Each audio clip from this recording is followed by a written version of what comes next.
নমস্কার। আজ পণ্ডিত ঈশ্বরচন্দ্র বিদ্যাসাগরের পুণ্যতিথিতে আপনারা আমাকে আমন্ত্রণ জানিয়েছেন, সেজন্য আমি প্রথমেই আপনাদের ধন্যবাদ জানাই। অধ্যক্ষা এবং আহ্বায়িকা অনেক দিন ধরে এই বিষয় নিয়ে কথা বলছিল, কিন্তু আমি শেষ পর্যন্ত যেই টপিক বা যে বিষয়টি আমি নিলাম সেটি অতি জটিল। এই সারা বছর ধরে বিদ্যাসাগর মহাশয়কে নিয়ে অনেক রকমের আলোচনা হয়েছে। তার শিক্ষার অবদান, মহিলা শিক্ষার অবদান, বিধবা বিবাহে তার অবদান, এইসব নিয়ে অনেক ব্যাপার নিয়ে কথা হয়েছে, কিন্তু একটি প্রশ্ন কেউ সম্মুখীন হতে চান না। অনেকেরই মাথার পেছনে সেই প্রশ্নটি থাকে, কি বিদ্যাসাগরের ধার্মিক বিশ্বাস কী ছিল? না, আমরা জানি যে তিনি হিন্দু ছিলেন, সে ব্যাপারে কোনো সন্দেহ নেই, কিন্তু উনি কি সত্যি সত্যি ধর্মে বিশ্বাস করতেন?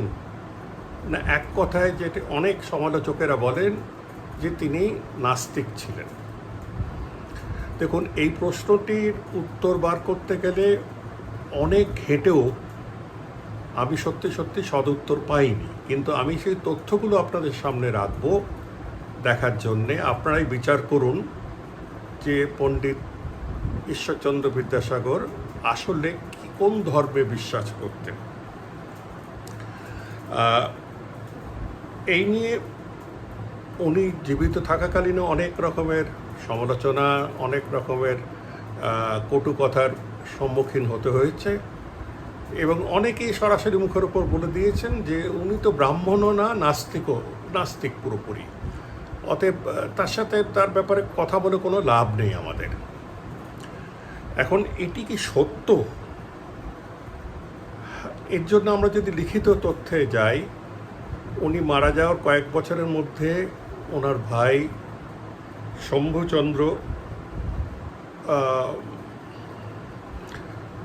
তার প্রথম জীবনী লেখেন, তারপরে চণ্ডীচরণ বন্দ্যোপাধ্যায় লেখেন, তারপরে যেটা আমাদের কাছে আরও বেশি কৌতূহল জাগালো হলো বিহারীলাল সরকারের তার লেখা তার জীবনী।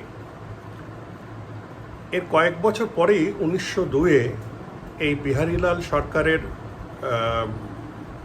অ্যানালিসিস তুলে ধরলেন সুবলচন্দ্র মিত্র। আমরা আজকের আলোচনা এদেরকে নিয়ে চেষ্টা করা যাক, এদেরকে নিয়ে থাকতে, কেন এরাই প্রথম প্রশ্নটি তুলেছিলেন, প্রথম সংশয়টি তুলেছিলেন যে তিনি কোন ধার্মিক বিশ্বাসের অবলম্বী। এটার এই বিষয় নিয়ে বলতে গেলে আরও বিস্তারিত অনেকেই লিখেছেন, আপনারা জানেন। 4-5 জন মার্ক্সীয় গবেষকও আছেন, যার মধ্যে বিনয় ঘোষ, অশোক সেন, গোপাল হালদার, সুমিত সরকার, অনেকেই আছেন, তারাও বলেছেন। এরপরে বিদেশিরও আছেন, যার মধ্যে ব্রায়ান হ্যাচার সবচেয়ে নামকরা, এবং দেশীয় ঐতিহাসিকদের মধ্যে আমরা অমরেশ ত্রিপাঠীর নাম ভুলতে পারি না। কিন্তু সব বাদ দিয়ে আমি প্রথম যেই দুজন ব্যক্তি প্রশ্ন তুলেছিলেন তার ধর্মের ব্যাপারে, তাদেরকে নিয়ে তাদের বর্ণনা বা তাদের জীবনীর থেকে কিছু তথ্য তুলে নেব। তার কারণ হলো যে ওরাই প্রশ্নটি প্রথমে মানুষের মনে জাগিয়েছিলেন, এবং এত বছরেও এর সদুত্তর পাওয়া যায়নি। কোনো জায়গায় কিন্তু এতগুলো বইয়ের নাম করলাম, এর মধ্যে কয়েকটি আমি দেখেছি ভালো করে। এই কদিন আগে বেরিয়েছে আপনার ফ্রান্স ভট্টাচার্যের একটি বই এশিয়াটিক সোসাইটির থেকে, সেটাও খুঁটিয়ে দেখলাম। কোনো জায়গায় কিন্তু স্পষ্টভাবে ওনাকে হয় ঈশ্বরবাদী বা নাস্তিক বলা হয় না। হ্যাঁ, তার ব্যাপারে অনেক রকমের প্রশ্ন থেকে যায়, কিন্তু সংশয় থাকে, সংকোচ থাকে, কিন্তু সরাসরি তাকে চিহ্নিত করা হয় না। বিহারীলাল সরকারের জীবনীটি আমি কেন তুলে ধরছি, কেন বিহারীলাল সরকার ছিলেন গোঁড়া হিন্দু, এবং একদিকে বিদ্যাসাগর মহাশয়কে পছন্দও করতেন। উনি বিদ্যাসাগরের ব্যাপারে প্রচুর গুণগান করেছেন, প্রচুর লম্বা তালিকা দিয়েছেন, উনি কত ব্যাপারে হস্তক্ষেপ করেছেন, অবদান রেখে দিয়ে গেছেন। কিন্তু একটি ব্যাপারে তিনি বোধহয় তৎকালীন হিন্দু সমাজের মতামত বা প্রেজুডিস তুলে ধরলেন, যখন উনি বললেন, যেখানে উনি বললেন যে উনি হিন্দু সমাজকে সর্বনাশ করে দিয়ে গেলেন।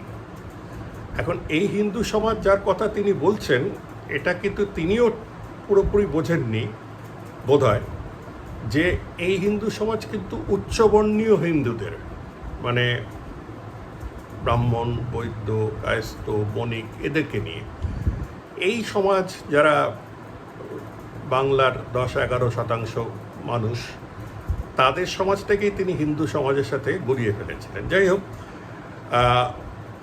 উনি এবং অন্যান্য লেখকদের বই থেকে আমি যে কটি পয়েন্ট বার করতে পেরেছি, তার মধ্যে প্রথমে ধরুন, উনি কিন্তু পৈতে পড়তেন। উনি অতখানি ধর্মবিরোধিতা করেন, উনি পৈতে পড়তেন এবং ব্রাহ্মণের মোটামুটি আচার মানতেন, শ্রাদ্ধ করেছেন। উনি প্রত্যেক চিঠির ওপরে লিখতেন শ্রী শ্রী হরি শরণম। উনি এই নিষিদ্ধ খাদ্য যেরকম মুরগি খেতেন না, এমন কোনো বিদ্রোহ দেখাতেন না তার ধর্মের বিরুদ্ধে। মদ্যপান তো করতেনই না, বরং মদ্যপান যারা করত তাদের বিরুদ্ধে তিনি আন্দোলনও করেছেন। এইসব নিয়ে এবং আমরা এগিয়ে যেতে পারি আরও কয়েকটি ব্যাপারে আসবো আমরা, যেখানে দেখা যাচ্ছে যে ওপরে উনি এক সৎ ব্রাহ্মণ পণ্ডিতের চিহ্ন সব বজায় রেখেছিলেন। অনেকেই ভাবেন উনি ক্রমাগত হিন্দু সমাজ বা ব্রাহ্মণ সমাজকে আক্রমণ করে গেছেন। আমি বিনীতভাবে বলবো, তিনি কখনোই বিনা কারণে আক্রমণ করেননি। তিনি অযথা আক্রমণে বিশ্বাসই করতেন না। এবার তার উল্টো দিকটা দেখা যাক। সেখানে দেখা যাচ্ছে যে তাকে কেউ মন্ত্র পড়তে দেখেনি। হ্যাঁ, ছোট ভাই বলেছেন যে তিনি গায়ত্রী মন্ত্র সন্ধান করতেন, কিন্তু সে ভাইও বলে দিয়ে গেছেন, লিখে দিয়ে গেছেন যে এই সন্ধান বা গায়ত্রী মন্ত্র অতি যান্ত্রিকভাবে উনি করতেন, খুবই যান্ত্রিকভাবে, মানে তার মধ্যে কোনো হৃদয় ছিল না। উনি তার একটা কর্তব্য পালন করছে, কর্তব্য শেষ করছে। পুজো তো করতে কেউ দেখেনি, মন্দিরেও কোনোদিন ঢোকেনি। উনি শাস্ত্র এবং ধর্মের ব্যাপারে প্রচুর শিক্ষিত হওয়া সত্ত্বেও উনি কোনোদিন ধর্মশিক্ষা নিয়ে আলোচনা করেননি বা ধর্মশিক্ষা কাউকে দেননি। এটার থেকে নিজেই বিরত থেকেছেন। তাকে অনেকবার প্রশ্ন করা হয়েছে, অনেকবার চাপ দেওয়া হয়েছে, কিন্তু উনি এর মধ্যে কোনোদিনই ঢুকতে চাননি। তিনি ব্রাহ্মণদের কখনো দান, মুক্ত হস্তে দান দেয়নি, ব্রাহ্মণ হিসেবে, ব্রাহ্মণ বা পুরোহিত হিসেবে দান দেননি। সেই দানই তিনি দিয়েছেন অনেক বেশি মাত্রায় তার ছাত্রদের। তার মধ্যে অনেকেই ব্রাহ্মণ ছিল। তার মানে ওনার মতবাদ ছিল যে ব্রাহ্মণের দানের অধিকার, দক্ষিণার অধিকারে তিনি বিশ্বাস করেন না। এছাড়া আমরা যদি তার জীবনীতে একটু ঘেঁটে দেখি, দেখবেন শৈশব থেকেই কিন্তু এই কয়েকটি ভাব তার মধ্যে ছিল। খুবই শিশু অবস্থায় যখন তার পরিবার, তার পিতা ঠাকুরদাস তাকে চেষ্টা করলেন যে কুলদেবতার মন্ত্রতে দীক্ষিত করতে, তাকে বোঝাতে, তিনি কিরম শুনতে চাইলেন না। তো পিতা সেটাকে ছেলে মানুষে বলে ছেড়ে দিয়েছিলেন। এরপরে তার মা এরপরে তার ঠাকুরদাদা চেষ্টা করেছিলেন। ঠাকুরদাদা অনেক বুঝিয়ে টুঝিয়ে কোলে বসিয়ে তাকে বুঝিয়ে বললেন যে দেখো, এটা আমাদের কর্তব্য এই মন্ত্রটি জানা। কিন্তু শিশু বিদ্যাসাগর বা শিশু ঈশ্বরচন্দ্র অন্যদিকে মন দিতে আরম্ভ করলেন এবং ঠাকুরদাও ছেড়ে দিলেন। তারপরে মা তাকে আদর করে বুঝিয়ে বললেন, মার কথাও তিনি শুনলেন না। তার মানে অল্প বয়স থেকেই দেখা যাচ্ছে তার রিচুয়ালের প্রতি, তার এইসব প্রথার প্রতি তার একটা মানসিক বিরোধিতা আছে।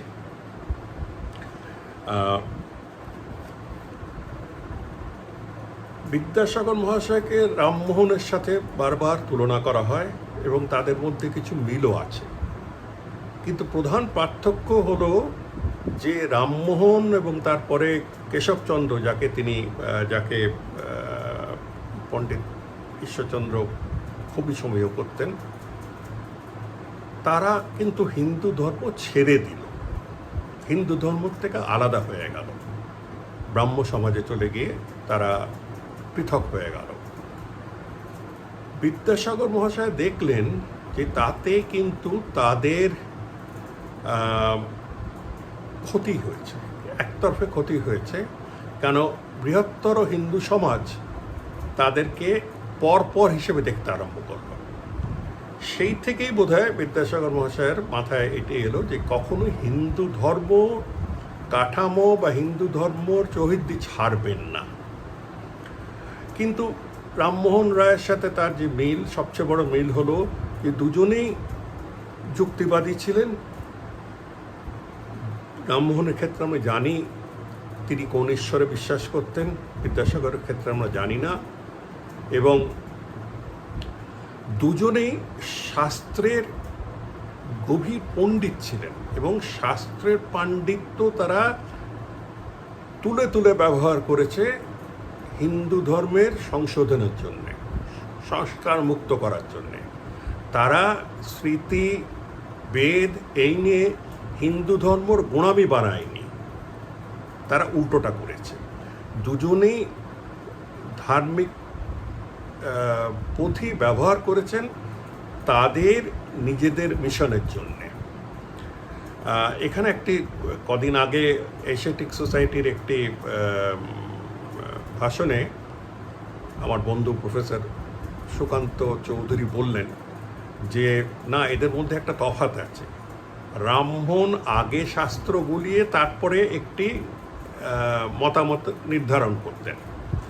বিদ্যাসাগরের ক্ষেত্রে তিনি মত আগেই নির্ধারণ করে নিয়েছেন, আগেই ঠিক করে নিয়েছেন।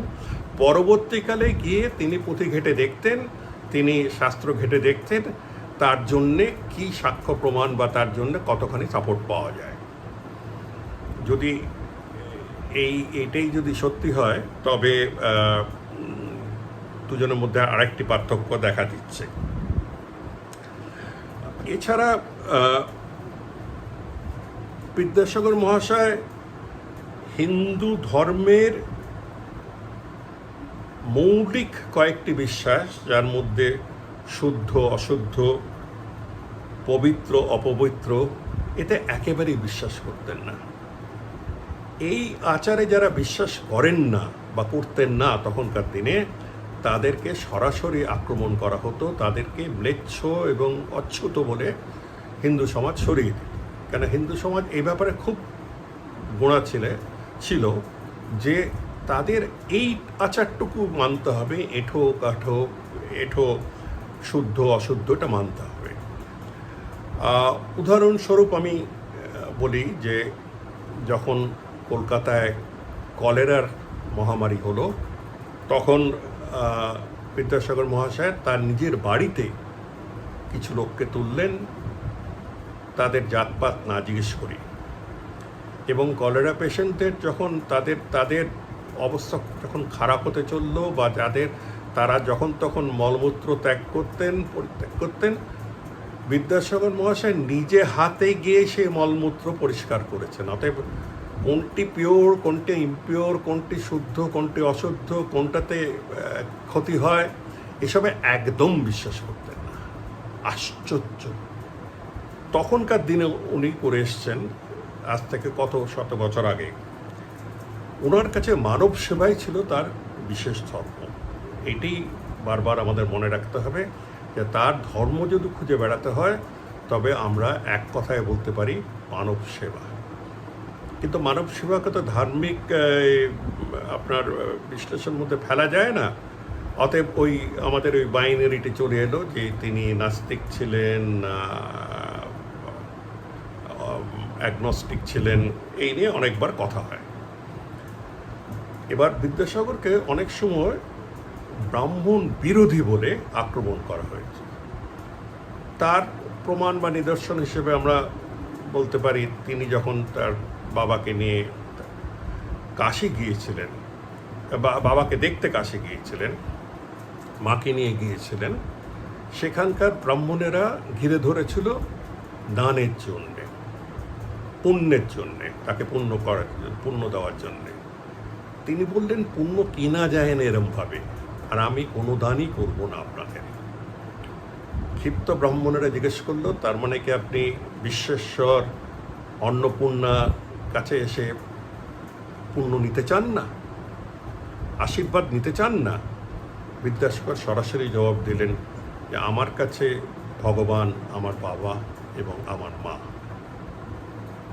এই যে সরাসরি বলার স্বভাবটি, এটি অনেক তার জীবনের লেখকেরা লিখেছেন, উক্তি করেছেন।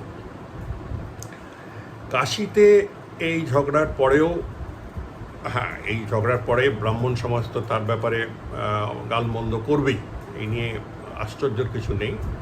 এবং অনেকখানি তার বিরুদ্ধে যে অপপ্রচার হয়েছে সেটা কিন্তু এই কারণে যে উনি দান দিতেন না। ব্রাহ্মণ পুরোহিতরা যখন দাবি করত, তিনি দানের সাগর ছিল। আপনারা সকলেই জানেন যে তিনি দানের সাগর ছিলেন, দানে ছড়িয়ে দিতেন, যাকে তাকে দান দিতেন। কিন্তু এ ব্যাপারে তিনি কখনোই মনে করেননি যে এই জাতিটির একটি জন্মগত অধিকার আছে অন্যদের কাছ থেকে দান কেড়ে নেবে বা দান নিয়ে নেবে, দক্ষিণা নিয়ে নেবে, আর তার বিনিময়ে তার যাজবনকে তারা আরও ধার্মিক কয়েকটি পয়েন্ট বাড়িয়ে দেবেন। কাশীর পরে, হ্যাঁ আচ্ছা, কাশী তো আরেকটি এই আছে যে উনি বাঙালি ব্রাহ্মণদের এই উগ্র মনোভাবটি তিনি পছন্দ করেননি। কাশীতে থাকাকালীনই তিনি মারাঠা ব্রাহ্মণদের নিয়ে বাড়িতে খাওয়াতেন, বাইরেও খাইয়েছেন। তাকে জিজ্ঞেস করা হলে বলতেন যে দেখো, তারা ধর্মে ডুবে আছে, তারা কি স্পষ্ট এবং কত ভক্তি দিয়ে তারা বেদ পাঠ করেন। নাস্তিক হলে কিন্তু এরকম কথা বলতেন না। অতএব আমাদের সমস্যাকে আরও জটিল করে দিলেন। তিনি বললেন যে তাদের মধ্যে যে ভক্তিটি আছে সেই ভক্তিটিকে আমি শ্রদ্ধা করি। তাকে জিজ্ঞেস করা হয়েছিল যে তবে আপনার ধর্মটা কি? আমি কাউকে কোনোদিন আমার ধর্মর ব্যাপারে কোনো জবাব দিইনি, আপনাকেও আমি দেব না। তা আপনি ধর্ম আচারে বিশ্বাস করেন? দেখুন, ওনার জবাব হলো যে ধর্ম এবং আচার দুটি পৃথক জিনিস। কেউ যদি মনে করেন যে গঙ্গা স্নান করলে তার ভালো হবে, কেউ যদি মনে করেন শিব দর্শন করলে তার উন্নতি হবে, তবে বিদ্যাসাগর মহাশয় বললেন তারা করুক না। তিনি তো কখনো বাধা দেননি, তিনি কখনো তাদের হেয় করেননি। পুণ্যবানদের পথ তিনি বারবার বলে গেছেন, আসল ভক্তি হলো পুণ্যবানদের পথ, ধার্মিকদের পথ অনুসরণ করা। এরপরে কাশীর পরে কিন্তু তার ওই ব্রাহ্মণ পুরোহিত পণ্ডিতদের সাথে আবার তর্ক বিতর্ক লেগে গেল ভাটপাড়ায়। বিভিন্ন জায়গায়, কলকাতায় তো ছিলই। আমাদের অনেকখানি আগেই বলেছি যে মনে হয় যে তার ব্যাপারে যে একটা চিত্র তুলে ধরা হয়, সেটি এক শ্রেণী ব্রাহ্মণ এবং এক শ্রেণী উচ্চবর্ণীয় হিন্দুরা বারংবার তার কাছ থেকে তিরস্কৃত হওয়ার পরে তারা তুলে ধরেছে। পুরোপুরি সত্য নয়। আমি দু তিনটি উদাহরণ দেব যেখানে দেখাবো যে উনি ব্রাহ্মণ বিরোধী ছিলেন না, হিন্দু বিরোধী ছিলেন না। কয়েক সময় তিনি তাদের জন্যে অনেক উপকারও করেছেন। আমি তো আগেই দানের কথা বলেছি, আগেই সেবার কথা বলেছি।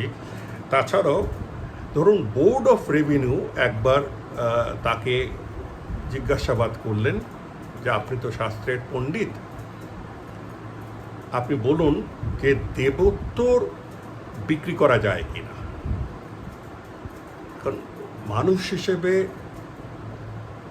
বিদ্যাসাগর মহাশয় এই দেবোত্তর নিয়ে ব্যবসা করা একেবারেই পছন্দ করতেন না, কিন্তু তিনি জানতেন যে কোনো কোনো জায়গায় কোনো কোনো স্থানে পরিবারদের এমন দৈন দুর্দশার দিন এসে গেছে বা এসেছিল যে কখনো কখনো দেবোত্তর সাথে কোনো লেনদেন করতে হয়েছে। অতএব এই প্রশ্নটি সম্পূর্ণভাবে তিনি এড়িয়ে গেলেন এবং কিছুখানি বিবেকের বিরুদ্ধে জবাব দিয়ে বললেন, এই প্রশ্নের জবাব একমাত্র ভগবান দিতে পারেন। বলে ঘুরে ফিরে হিন্দু সমাজ, ব্রাহ্মণ সমাজের যে চিরাচরিত চিন্তা ছিল, সেই চিন্তাকে তিনি সমর্থন জানালেন। তাকে প্রশ্ন করাতে তিনি বললেন, দেখুন সব ব্যাপারে তো আমরা ঝগড়া করলে পারি না, এই যে বিষয়টি উঠল সেখানে তো কোনো সামাজিক অত্যাচার, জাতিগত অত্যাচারের কোনো ব্যাপার নেই। সম্পূর্ণভাবে একটি জাতি তার সম্পত্তি বা তাকে দেওয়া সম্পত্তি নিয়ে কতটুকু তারা ব্যবহার করতে পারে সেই প্রশ্ন। এখানে তো কাউকে অত্যাচার করছে না, তো ওখানে গিয়ে আমি খামোখা যুদ্ধ করতে যাবো কেন? আরেকটু উদাহরণ হলো, যখন দেখা গেল নিমতলা ঘাট সরিয়ে দেওয়ার পরিকল্পনা নিলেন ব্রিটিশ সরকার, তারা উঠে পড়ে লাগলেন এবং অন্য জায়গা চিহ্নিত, কলকাতার বাইরে একটি জায়গা চিহ্নিত করে তারা বললেন ওখানে চলে যেতে হবে। এতে অনেকেই প্রতিবাদ জানালেন, কিন্তু যারা সবচেয়ে সবল হয়েছিল তার মধ্যে ঈশ্বরচন্দ্র বিদ্যাসাগর একজন। তিনি এবং তার বন্ধু রামগোপাল ঘোষকে নিয়ে টাউন হলে তারা সভা করলেন এবং এই পরিকল্পনার বিরুদ্ধে তারা তীব্র আক্রমণ করলেন। এখন উনি যদি ধর্মের সাথে কোনো সম্পর্কই না রাখে এবং হিন্দু ধর্মের অনেক কুসংস্কার চারিদিকে দেখে বেড়ান, তবে এক্ষেত্রে উনি কেন সকলের পাশে দাঁড়ালেন? এটা বললাম যে উনি অযথা কাউকে আক্রমণ করতেন না, এটা তার স্বভাবের ছিল না। এছাড়া আরও আছে, যে আরও উদাহরণ আছে, যেরকম ব্রিটিশ সরকার চেয়েছিলেন সংস্কৃত কলেজের অলঙ্কার এবং স্মৃতির অধ্যাপকদের পদ একত্রিত করতে, যেটাকে আমরা বলি পোস্ট মার্জার করতে। সেখানে উনি ব্যক্তিগতভাবে কি ভাবতেন সেই নিয়ে না তুলে উনি দেখলেন যে সকলের সাথে, সংখ্যাগরিষ্ঠের সাথে থাকাটাই মঙ্গল। অন্যরা প্রতিবাদ জানিয়েছে তাদের মতন, কিন্তু বিদ্যাসাগর মহাশয় জিনিসটিকে একদম জন আদালতে নিয়ে গেলেন, হিন্দু পেট্রিয়টে কড়াভাবে লিখলেন, লিখে এর সমালোচনা করলেন, যার জন্যে ব্রিটিশ সরকার, ইংরেজ সরকার তার উপর ক্ষিপ্ত হয়ে ডিপিআই মহাশয় তার বই কেনা বন্ধ করে দিলেন। তিনি বললেন, ওই বই কেনার টাকার থেকে আমি এতগুলো অনুদান দিই, এতগুলো বৃত্তি, এত স্কলারশিপ দিই, আপনারা কাটতে চান কাটুন, আমি ওদের বৃত্তিটাও কমিয়ে দেব। তাকে ব্যক্তিগতভাবে সরকার আক্রমণ করলেন, কিন্তু তা সত্ত্বেও উনি ওনার মত থেকে সরেননি, কেন তিনি জানতেন সংস্কৃত কলেজের পণ্ডিতেরা এ ব্যাপারে একমত। ওনার ব্যক্তিগত মতামত জেনে আমাদের জানার সুযোগ হয়নি, কিন্তু উনি সবচেয়ে প্রধান বিরোধিতা করলেন এবং শেষ পর্যন্ত সরকার মেনেও নিল। এরকম 2-3টে উদাহরণ আমি আপনাদের দেখালাম যে বিদ্যাসাগর কিন্তু অযথা বা অকারণে গিয়ে কাউকে খেপাত না, এটি একটি সম্পূর্ণ ভুল ধারণা। উনি বেধর্মীদের কিভাবে তাদের চোখে দেখতেন, এই নিয়ে অনেক রকমের প্রশ্ন আছে।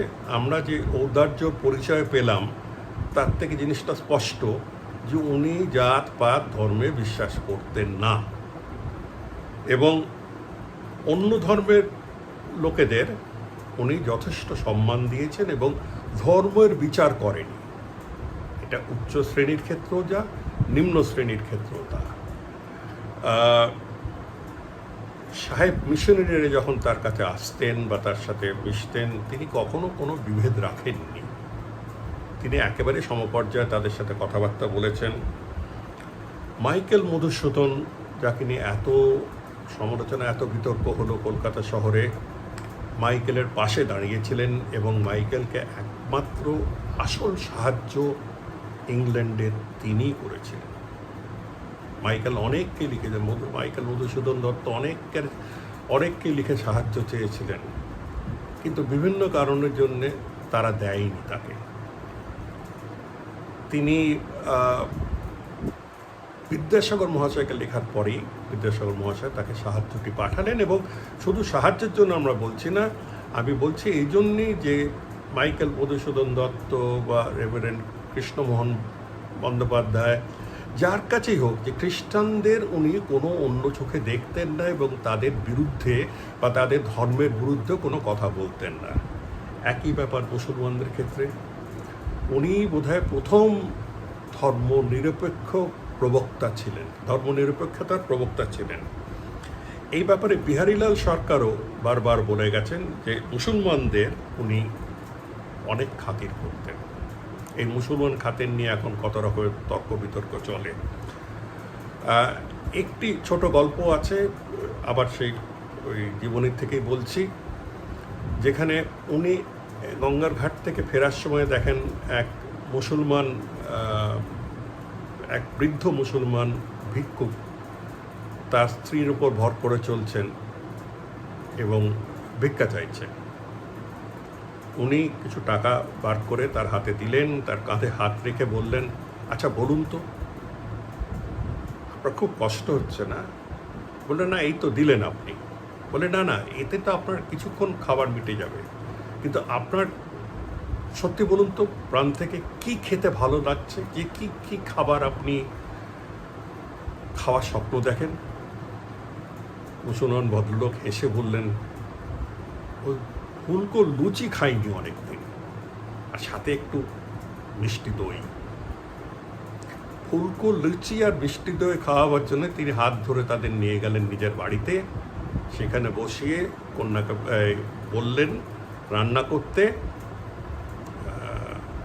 করতে এবং গরম লুচি তার হাতে তুলে দিলেন। এই মুসলমান ভিখারি এত কৃতজ্ঞ হলেন যে তিনি কাঁদতে আরম্ভ করলেন। তাতে বিদ্যাসাগর মহাশয় তার কাঁধে হাত রেখে বললেন যে আপনি প্রতি রোববার এসে খাবার নিয়ে যান, খেয়ে যান আমার বাড়িতে। এখন উচ্চ শ্রেণী মুসলমানদের সাথে সদ্ব্যবহার করা এক রকমের জিনিস, আর নিম্ন শ্রেণী মুসলমানদের সাথে সেকুলারিজম দেখানো আরেকটি পৃথক জিনিস। একটি সংযুক্ত সমস্যা ছিল তখনকার দিনে, যে বিলেতে তো অনেক ভারতীয়রা চলে গেলেন, মানে অনেক হিন্দুরা চলে গেলেন পড়াশোনা করতে, তখন উৎসর মাথায় চলে গেছে।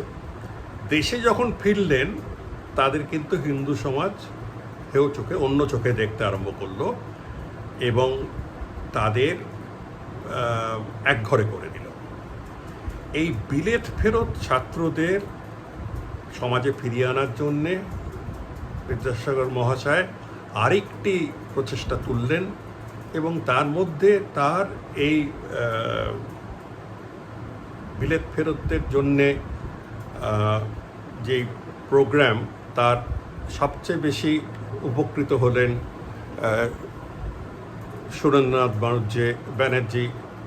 সুরেন্দ্রনাথ বন্দ্যোপাধ্যায় এবং অন্যান্য বেশ কয়েকজন, যারা সারা জীবন তার প্রতি কৃতজ্ঞ থেকে গেলেন।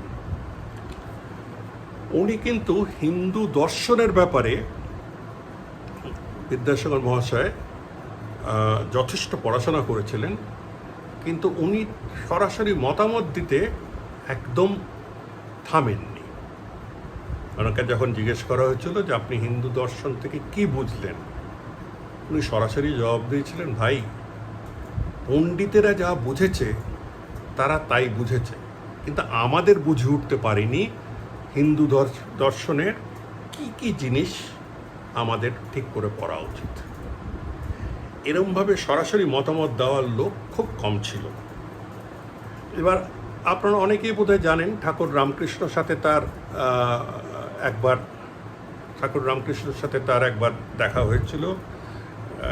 ঠাকুর তার নিজের বাড়িতে, বিদ্যাসাগরের বাড়িতে এসেছিলেন, আর এর জন্যে পেছন থেকে কাজ করে গেছেন মহেন্দ্রনাথ গুপ্ত শ্রীম। বিদ্যাসাগর প্রথম রামকৃষ্ণ আসার কথা শুনে উনি প্রথমেই তার সংকোচ জানালেন এবং বললেন, দেখো আমি তো গুরুবাদে বিশ্বাস করি না, আর আমি পণ্ডিত পুরোহিত মানে এই পুরোহিত টুরোহিত এদের কাছে দূরে থাকি, সাধুদের থেকে তো আরও বেশি দূরে থাকি। গেরোয়া পড়া সাধু দেখলে আমি ভয় পাই। শ্রীম তাকে অনেকক্ষণ ধরে বোঝালেন এবং অনেক দিন ধরে বোঝালেন যে রামকৃষ্ণ ওরকম গুরু নয়। রামকৃষ্ণ এক উদার প্রকৃতি, সরল প্রকৃতির মানুষ, যাকে যেই দেখেছে সেই মুগ্ধ হয়েছে তার মাটির ভাষায়। অনেক বোঝাবার পরে শ্রীমতাকে নিয়ে এলেন 5ই অগস্ট 1882-তে বিদ্যাসাগর মহাশয়ের বাড়িতে।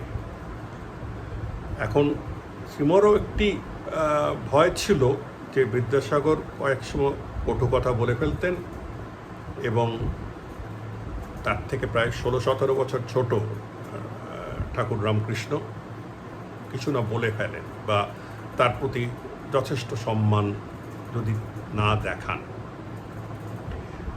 ওইসব চিন্তার থেকে অনেক দূরে সরে গিয়ে যে মুহূর্তে শ্রীরামকৃষ্ণ ঢুকলেন, তাকে বিনীতভাবে তাকে ডাকলেন, তাকে বসালেন, জল খাওয়ালেন, মিষ্টি খাওয়ালেন এবং যথেষ্ট শ্রদ্ধা দেখালেন।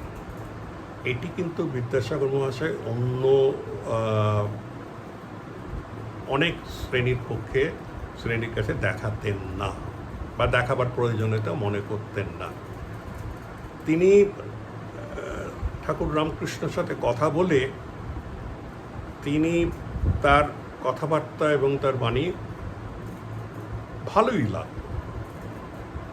এমন একজন পণ্ডিত যে গুরুদের থেকে দূরে থাকে, সাধুদের থেকে দূরে থাকে, তাকেও কিন্তু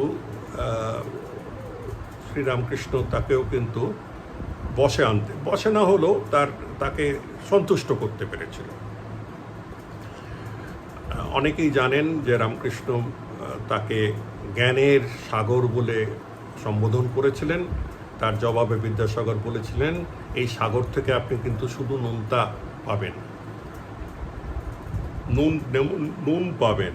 তাতে আবার রামকৃষ্ণ জবাব দিয়েছিলেন, নুন পাবো কেন রে, আমি তো এর থেকে দুধ এবং ক্ষীর পাবো।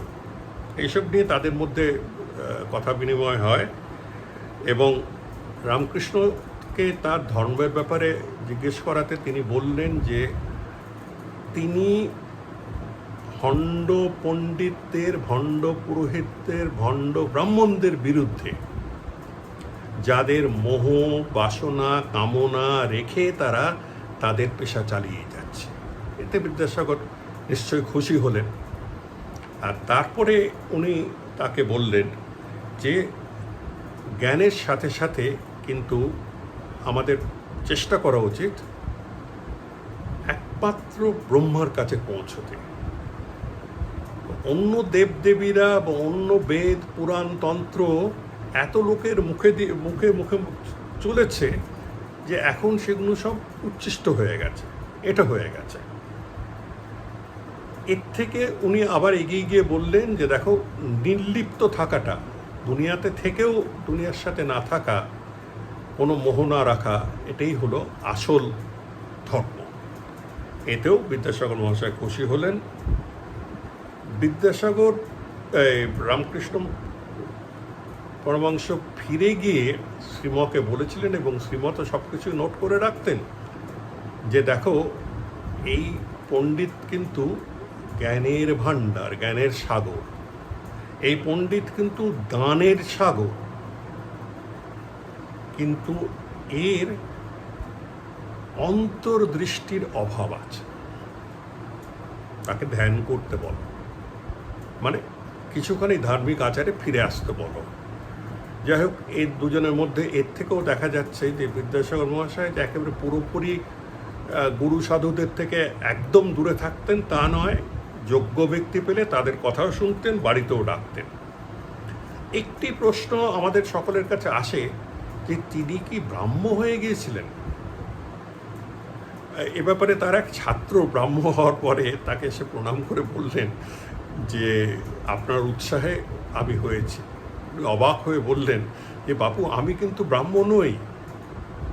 সাথে সাথে বললেন না আমি হিন্দু, কিন্তু বললেন আমি কিন্তু ব্রাহ্ম নই।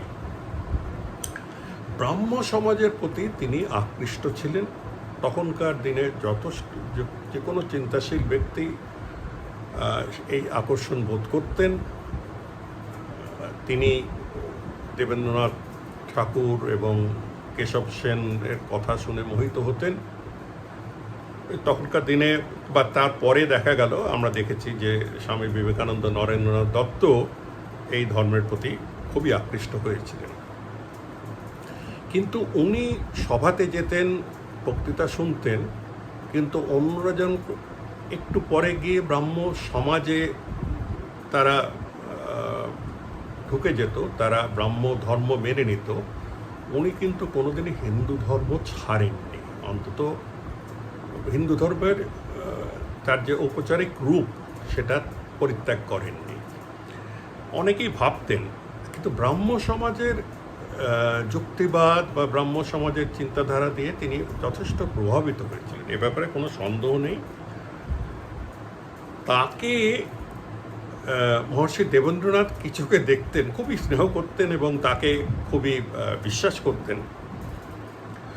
উনি যখন তত্ত্ববোধিনী পত্রিকা শুরু করলেন, তখন সম্পাদকের কাজ, বা সম্পাদক না হলেও যে প্রবন্ধগুলো আসে সেগুলো একবার চোখ বুলিয়ে নেওয়ার কাজ অক্ষয় কুমার দত্তকে এবং ঈশ্বরচন্দ্র বিদ্যাসাগরকে দিলেন।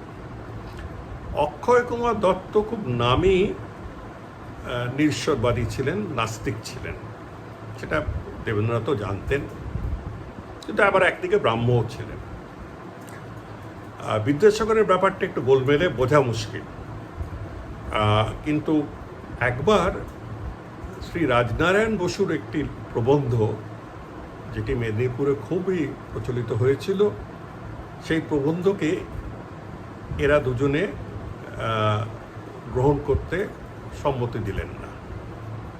এই খবর যখন পৌঁছল, রাজনারায়ণ বসু ক্ষুব্ধ হলেন এবং দেবেন্দ্রনাথ মহাশয় বললেন যে এই দেখছে, এই নাস্তিকগুলোকে এবার আমার একটু ঠিক করতে হবে, নাহলে ব্রাহ্ম সমাজে যাবে। নাস্তিকগুলো কথাটা ব্যবহার করেছিলেন।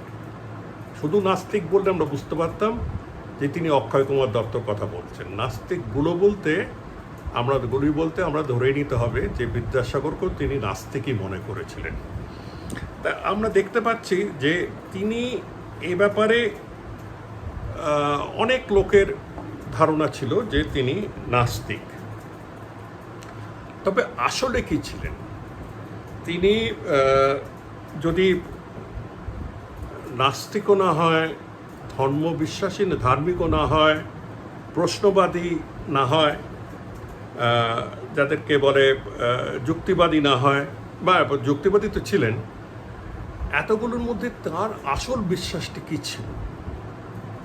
তার আসল বিশ্বাস প্রশ্নবাদী, যুক্তিবাদী। কিন্তু তিনি কখনো হিন্দু ধর্মের পরিকাঠামো, হিন্দু ধর্মের সবকটি রীতিনীতি ভাঙতে চাননি। কেন? তিনি জানেন তাতে মানুষ ক্ষুব্ধ হবে।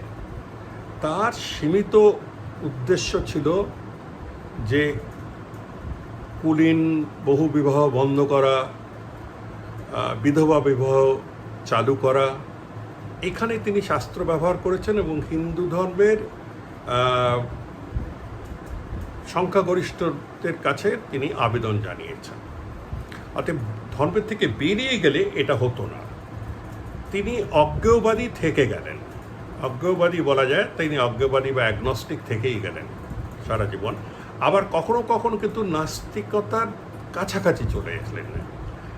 আমাদের মনে রাখতে হবে, কোনো ব্যক্তি কোনো আদর্শ সারা জীবনের মতন, কিছু আদর্শ তো রাখেই আমরা সারা জীবন, কিন্তু কোনো ভাবনা আমরা কিন্তু চিরস্থায়ীভাবে গ্রহণ করি না।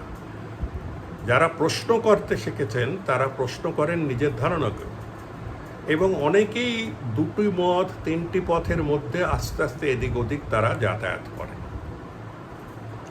এটা মনে রাখতে হবে।